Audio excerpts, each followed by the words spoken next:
Bienvenue dans cette nouvelle vidéo de Lexical Info.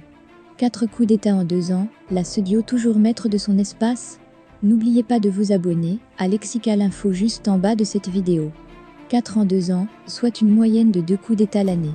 L'Afrique de l'Ouest est passée maître dans le délitement de l'ordre constitutionnel. D'abord le Mali par 2 fois, puis la Guinée et ensuite le Burkina Faso. Ces pays de l'espace sous-régional ouest africain sont désormais dirigés par des militaires qui ont pris le pouvoir après des mouvements de mécontentement contre des présidents mandatés par le peuple à la suite d'élections. Le phénomène interpelle.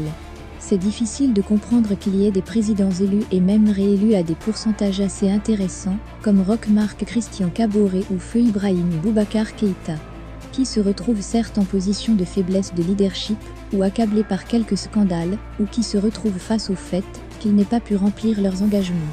Mais on ne doit pas oublier que la démocratie a ses sanctions, ses propres contre-pouvoirs, pour sanctionner un pouvoir qui a failli à ses engagements, à savoir le refus de vote d'une reconduction de mandat.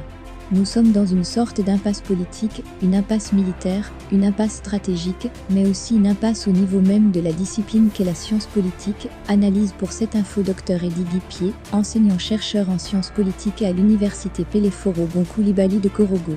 Le phénomène des putschs s'étend. Après le Mali, la Guinée et le Burkina Faso, la Guinée-Bissau a aussi été secouée mardi 1er février 2022. Mais avec plus de chance que les autres chefs d'État, le président Umaro Embalo a pu s'en sortir indemne. À la différence du cas bissau-guinéen, les militaires, désormais aux commandes dans les pays touchés, ont avancé des arguments sécuritaires et la mauvaise gouvernance des affaires de l'État pour justifier leurs actes. C'est une position qui n'est pas exempte de critiques selon l'universitaire ivoirien Eddy Guipier. Les militaires sont des techniciens de la guerre et de la paix. Mais il ne leur incombe pas de prendre la toge politique pour guider les devants de la scène. Qui plus est, quand leur mission prend du temps à travers une transition dont on ne connaît pas la durée, c'est dangereux, soutient-il. La recrudescence de coups contre les présidents élus fait réagir. Les condamnations sont multiples. Dans la sous-région, la communauté économique de l'Afrique de l'Ouest, SEDIO, va plus loin. Elle a décidé la suspension de ses instances et de ses activités, les pays concernés. Dans le cas malien, des mesures plus drastiques et contraignantes, qui se résument en un embargo, sont prises depuis le 9 janvier 2022. L'objectif étant de dissuader d'éventuels initiateurs de projets de coup d'État. Mais cela n'a pas empêché l'action des militaires dans un autre pays voisin. Le 24 janvier 2022, à la suite d'une mutinerie, des militaires renversent le président Roch Marc Christian Kaboré au Burkina Faso et prennent le pouvoir. La SEDIO est également dans une impasse.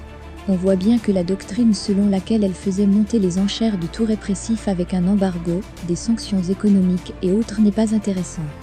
Elle n'est pas respectée et l'institution est confrontée à cette impasse. Maintenant, que faut-il faire lorsque le tout répressif échoue? Du tout permissif? Fermez les guillemets, s'interroge Dr Eddy Guipier. Pour le politologue ivoirien, la SEDIO est aussi au pied du mur, et surtout dans la quadrature du cercle au serpent, qui se mord la queue.